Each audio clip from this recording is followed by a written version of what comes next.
ಕೊರಟಗೆರೆಯಲ್ಲಿ ಮುಖ್ಯ ಶಿಕ್ಷಕನ ಅಮಾನತು ಪ್ರಕರಣಕ್ಕೆ ಟ್ವಿಸ್ಟ್.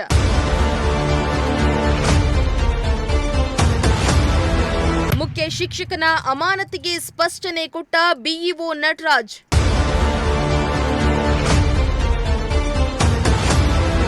ಕರ್ತವ್ಯ ಲೋಪ ಕಾರಣ ಕೊಟ್ಟು ಮುಖ್ಯ ಶಿಕ್ಷಕ ಅಮಾನತು.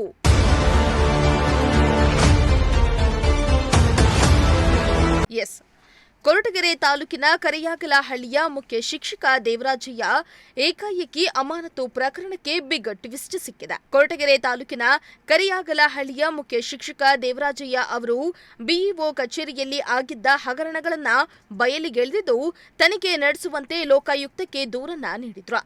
ಈ ಬೆನ್ನಲ್ಲೇ ತನಿಖೆಗೆ ಹೆದರಿ ಮುಖ್ಯ ಶಿಕ್ಷಕ ದೇವರಾಜಯ್ಯ ಎಂಬುವವರನ್ನ ಏಕಾಏಕಿ ಅಮಾನತು ಮಾಡಿದ್ದಾರೆ ಎಂದು ಆರೋಪ ಮಾಡಿ ನಿನ್ನೆ ಶಿಕ್ಷಕ ವೃಂದ ಬಿಇಒ ಕಚೇರಿಗೆ ನುಗ್ಗಿ ಪ್ರತಿಭಟನೆ ನಡೆಸಿದ ಘಟನೆ ನಡೆದಿತ್ತು.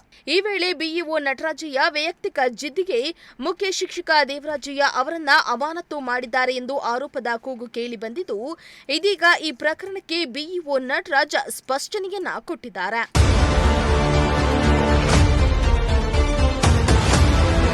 ಇನ್ನು ಈ ಪ್ರಕರಣದ ಸಂಬಂಧ ಬಿಇಒ ನಟರಾಜ್ ಸುದ್ದಿಗೋಷ್ಠಿಯನ್ನ ನಡೆಸಿದ್ದು, ಮುಖ್ಯ ಶಿಕ್ಷಕ ದೇವರಾಜಯ್ಯ ಮೇಲೆ ಫೋಕ್ಸೋ ಪ್ರಕರಣ, ಕರ್ತವ್ಯ ಲೋಪ ಅಪರಾಧದಡಿ ಅವರನ್ನ ಅಮಾನತು ಮಾಡಲಾಗಿದೆ ಎಂದು ಸ್ಪಷ್ಟನೆಯನ್ನ ಕೊಟ್ಟಿದ್ದಾರೆ.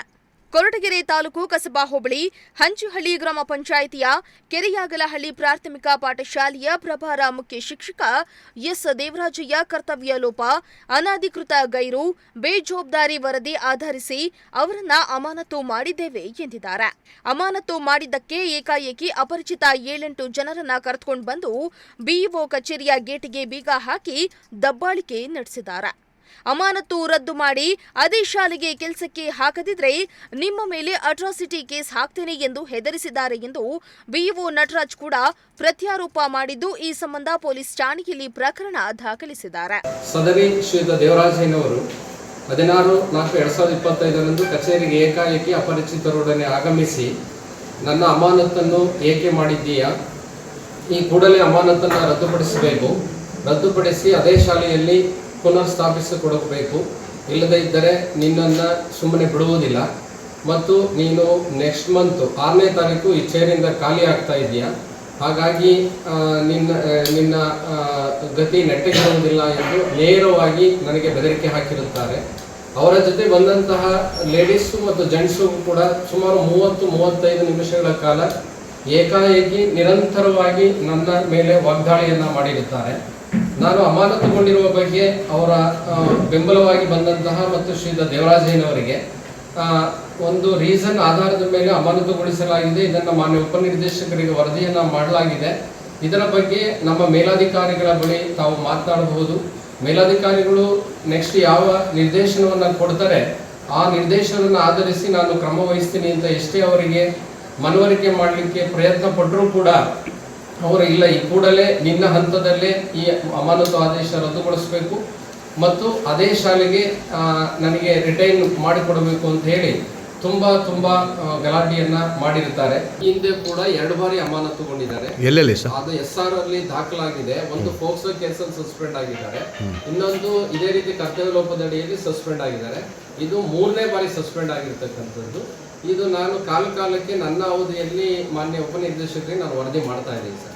ಅವರು ಮಾನ್ಯ ಉಪನಿರ್ದೇಶಕರು ಇದರ ಬಗ್ಗೆ ಡಿಸಿಷನ್ ಅನ್ನು ತೆಗೆದುಕೊಂಡರು. ಇನ್ನು ನಿನ್ನೆ ಕೊರಟಗೆರೆ ಬಿಇಒ ಕಚೇರಿಗೆ ಮುಖ್ಯ ಶಿಕ್ಷಕ ದೇವರಾಜಯ್ಯ ಸೇರಿ ಹಲವು ಮಂದಿ ಶಿಕ್ಷಕರು ಮುತ್ತಿಗೆ ಹಾಕಿದ್ದ ಪ್ರಕರಣಕ್ಕೆ ಸಾರ್ವಜನಿಕರು ಖಂಡಿಸಿದ್ದಾರೆ. ದೇವರಾಜಯ್ಯ ಮೇಲೆ ಈಗಾಗಲೇ ಫೋಕ್ಸೋ ಪ್ರಕರಣ ಸೇರಿ 3 ಪ್ರಕರಣಗಳಿವೆ. ಬಿಇಒ ಇಂದ ತೊಂದರೆ ಆಗ್ತಾ ಇದ್ರೆ ಶಿಕ್ಷಕ ಸಂಘ ಡಿಡಿಪಿಐ ಗಮನಕ್ಕೆ ತಂದು ಬಗೆಹರಿಸಿಕೊಳ್ಳಬಹುದಾಗಿತ್ತು. ಅದನ್ನ ಬಿಟ್ಟು ಬೇರೆ ಜಿಲ್ಲೆಯ ಭೀಮಾಸೇನಾ ಪದಾಧಿಕಾರಿಗಳನ್ನ ಕರೆಸಿ ಬಿಇಒ ಕಚೇರಿಯಲ್ಲಿ ದಾಂಧಲೆ ನಡೆಸಿ ಬಿಇಒ ಅವರನ್ನ ಕೂಡಿ ಹಾಕಿದ್ದಾರೆ ಎಂದು ಆಕ್ರೋಶ ಹೊರಹಾಕಿದ್ದಾರೆ. ದಾಂಧಲೆ ನಡೆಸಿದ್ದ ಮುಖ್ಯ ಶಿಕ್ಷಕ ಸೇರಿ ಭೀಮಾಸೇನಾ ಪದಾಧಿಕಾರಿಗಳ ವಿರುದ್ಧ ಕ್ರಮ ಕೈಗೊಳ್ಳುವಂತೆ ಸಾರ್ವಜನಿಕರು ಆಗ್ರಹ ಮಾಡಿದ್ರು. ನನ್ನದೊಂದು ಘಟನೆ, ಒಂದು ಸಸ್ಪೆಂಡ್ ಆಗಿರೋ ವಿಚಾರಕ್ಕೆ ಇವತ್ತು ಒಂದು ಶಿಕ್ಷಣ ಇಲಾಖೆ ಅಂದರೆ ಬರೋಂಥ ಮಕ್ಕಳುಗಳಿಗೆ ಮಾರ್ಗದರ್ಶನ ಅಂತ ಮಾಡೋವಂಥ ಇಲಾಖೆ, ಶಿಕ್ಷಣ ಇಲಾಖೆಗೆ ಇವತ್ತು ನಿನ್ನೆ ಆಗಬಾರ್ದು ಅಂತ ಘಟನೆ ಆಗಿಬಿಟ್ಟಿದೆ. ಬಟ್ ಆಗಬಾರ್ದು ಅಂತ ನಾವು ಹೇಳೋದಲ್ಲ, ಇದು ವೈಯಕ್ತಿಕ ಮಾಡ್ಕೊಂಡವ್ರು ಏನು ಮಾಡ್ಕೊಂಡವ್ರು ಗೊತ್ತಿಲ್ಲ. ನಾವು ಹೇಳೋದು ಒಂದು BO ಆಫೀಸ್ ಅಂದರೆ ಇವತ್ತು ಸರಸ್ವತಿ ಇರುವಂಥ ಸ್ಥಳ.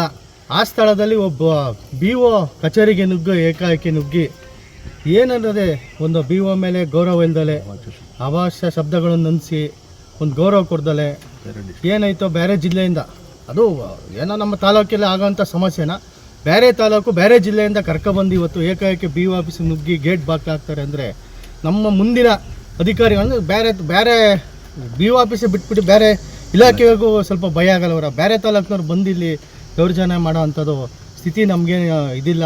ನಾವು ಈಗಲೇ ನಾವೆಲ್ಲ ಸೇರಿ ಖಂಡಿಸ್ತೀವಿ. ಈ ಥರ ಆಗೋದು ಬೇಡ. ಬೇರೆ ಜಿಲ್ಲೆಯವರು ಇಲ್ಲಾಗಿರೋ ಸಮಸ್ಯೆ, ನಮ್ಮ ಕೊರಟಗೆರೆಗೆ ಆಗಿರೋ ಸಮಸ್ಯೆ ನಾವೇ ಬಗೆಹರಿಸ್ಕೋಣ. BO ಆಫೀಸಲ್ಲಿ ಘಟನೆ ನಮಗೂ ಕಿವಿಗೆ ಬಿತ್ತು. ಈ ಘಟನೆ ನಡೆದ ಮೇಲೆ ಬಿತ್ತು ನಮಗೆ ಈ ಘಟನೆ. ಅದ್ರ ಬಗ್ಗೆ ನಾವು ಹೋಗಿ ವಿಚಾರಿಸಿದಾಗ ಯಾರೋ ದೇವರಾಜು ಅನ್ನೋನು ಯಾರೋ ಕೆಲವರು ಸಂಘಟನೆಗೊಂಡು ಅವರು ಕರ್ಕೊಬಂದು BO ಆಫೀಸಲ್ಲಿ ಗೇಟ್ ಹಾಕಿ ಸುಮಾರು ಒಂದು 3/4 ಗಂಟೆ ಕೂಡಾಕ್ತಾರೆ. ಅಂದರೆ ಹೊರಗಡೆಯಿಂದ ಬಂದು ಅದಕ್ಕೆ ಸಂಬಂಧಪಟ್ಟ ಅಧಿಕಾರಿಗಳು DDP ಇದ್ದರು. ಅದಕ್ಕೆ ಸಂಬಂಧಪಟ್ಟಾಗ ಏನಕ್ಕೆ ಸಸ್ಪೆಂಡ್ ಮಾಡಿದ್ದೀರಾ ಅಂತ DDP ಮುಖಾಂತರ ಹೋಗ್ಬೋದಾಯಿತು. ಹೋಗಿ ಇವ್ರು ಯಾರೋ ಒಬ್ಬ ಲೇಡೀಸವ್ರು ಭೀಮಸೇನ ಅನ್ನೋರು ಬಂದು ಕೊರಟಗೆರೆಗೆ ಬಂದು BO ಆಫೀಸಲ್ಲಿ ಅವ್ರು ಗೇಟ್ ಹಾಕಿ ಒಂದು 3/4 ಗಂಟೆ ಕುಂಡ್ರಿಸ್ತಾರೆ. ಯಾರೂ ಇಲ್ಲ ಅನ್ನೋ ಮಟ್ಟಕ್ಕೆ ಕುಂಡ್ರಿಸ್ತಾರೆ. ಅಂದರೆ ಇದು ಯಾವುದೇ ಕಾರಣಕ್ಕೂ ಹಿಂದೆ ಯಾವುದೂ ನಡೆದಿರಲಿಲ್ಲ, ಮುಂದೆ ಯಾವುದೇ ಕಾರಣಕ್ಕೂ ನಡೀಲೂಬಾರ್ದು. ಯಾವುದೇ ಕಾರಣಕ್ಕೂ ಇದು ಭಾಳ ಖಂಡನೀಯ. ಇದು ಯಾವುದೇ ಕಾರಣಕ್ಕೂ ಯಾವುದೇ ಕಾರಣಕ್ಕೂ ಇದು ನಾವು ಒಪ್ಪೋದಿಲ್ಲ. ಇದನ್ನು ಅದಕ್ಕೋಸ್ಕರ ನೆನೆ ಪೊಲೀಸ್ ಕಂಪ್ಲೇಂಟು ಕೊಟ್ಟಿದ್ದಾರೆ. ಇವರು ಅದ್ರ ಪ್ರಕಾರ ಕಂಪ್ಲೇಂಟ್ ಕೊಟ್ಟಿದ್ದಾರೆ. ಅದ್ರ ಪ್ರಕಾರ ಕಾನೂನು ಏನೈತೆ ಕಾನೂನು ಪ್ರಕಾರ ಇದು ಅವ್ರ ಬಗ್ಗೆ ಅವರೆಲ್ಲರನ್ನೂ ಕರೆಸಲೇಬೇಕು. ಯಾಕೆಂದರೆ ಏಕಾಏಕಿ ಬಂದು ಅದು ನೌಕರರ ಸಂಘದ ಅಧ್ಯಕ್ಷರಿದ್ದರು, ಅವ್ರ ಗಮನಕರ ತಂದು ಅಟ್ಲೀಸ್ಟ್ ಕರೆದು ಮಾತಾಡಪ್ಪ ಅಂತ ಕೇಳ್ಬೋದಾಯಿತು, ವಿಚಾರ ಮಾಡ್ಬೋದಾಯಿತು.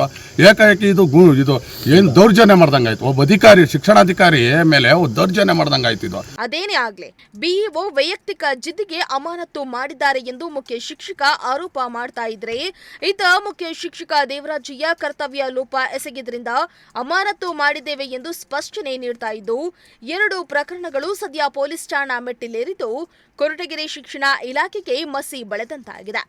ಮುಂದಿನ ದಿನಗಳಲ್ಲಿ ಈ ಪ್ರಕರಣ ಯಾವ ರೀತಿಯ ತಿರುವನ್ನ ಪಡೆದುಕೊಳ್ಳುತ್ತೆ ಎಂದು ಕಾದು ನೋಡಬೇಕಾಗಿದೆ. ಎನ್ ಮೂರ್ತಿ, ಪ್ರಜಾಶಕ್ತಿ ಟಿವಿ, ಕೊರಟಗೆರೆ.